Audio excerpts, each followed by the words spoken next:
Oprah je ena izmed mojih modelov. Jaz jo res cenim, spoštujem. Ta ženska res naredila dosti dobrega za ljudi na tem planetu. In enkrat je razlagala eno zgodbo, kako je ena mamica prišla do nje in je rekla, zdaj končno razumem, kaj je bistvo.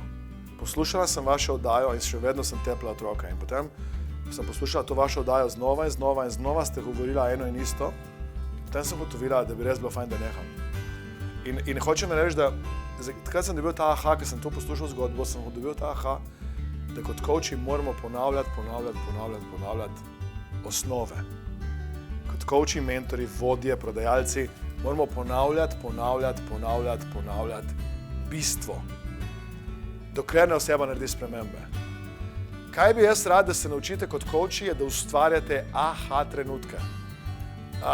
Kaj je aha trenutek? Aha trenutek, vidiš, Mateja je že rekel, aha trenutek je trenutek, ko vi slišite nekaj, kar ste sami povedali in je skladno z vašim bitjem, z vašo identiteto, z vašimi prepričanji, z vašimi vrednotami. In to je eden najbolj dragocenih trenutkov v coachingu, ki jih lahko kot coach doživite. Tega ne boste doživeli na vsakem coaching srečanju. Jaz vam garantiram, da s vsakim klientom to doživim vsaj enkrat. Ko oseba reče, wow, aha trenutek ponavadi izgleda tako, da pridejo solze dol. Aha trenutek izgleda tako, da pridejo kocine gor.